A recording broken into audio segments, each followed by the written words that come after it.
This commercial sex ring was built on secrecy and exclusivity, catering to a wealthy and well-connected clientele, and business was booming until today.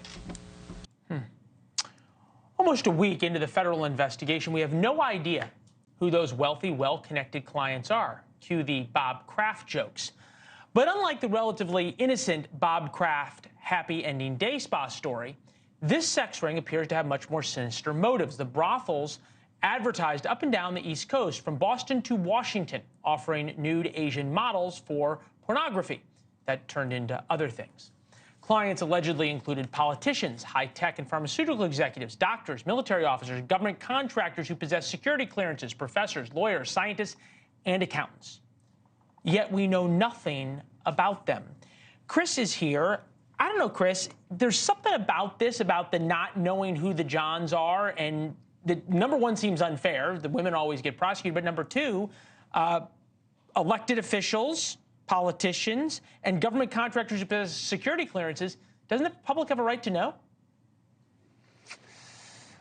Do they have a right to know? Maybe. Is it right for them to know? Why wouldn't it be? Because unless this pornography motivation, were people in positions of prominence making pornography with Asians, were the Asian women underage? Those types of questions take you in a different direction of criminality. If this is just about who goes to brothels or whatever they're calling this situation, is that really where we need to be focusing?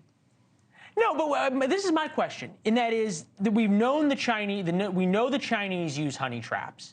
We don't know that that's what this was now, but you think about it, it's in Tyson's Corner, where there's a lot of government contractors, where there's a lot of people who are in the intelligence community.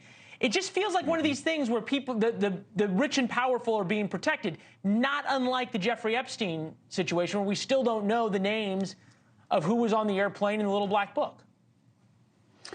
If this is connected to espionage and trying to interfere in American governance or politics, then it takes on an importance, and the transparency matters. But we haven't heard any of that. And my concern is this is one of those opportunities for the media and, for us to dig into a situation because it's easy and salacious, but it's not necessarily serving the interests of the people we're supposed to be caring about. Now, if it is a honeypot, a honeypot scam, okay. If someone was using kids for crimes, okay. But let that be what it's about, as opposed to, ooh, I wonder who was at the brothel. It's like, I got bigger problems. I knew you'd have an interesting thought. Thanks for watching. Go to joinnn.com to find NewsNation on your television provider. And don't forget to click the red subscribe button below to get more of NewsNation's fact-driven, unbiased coverage.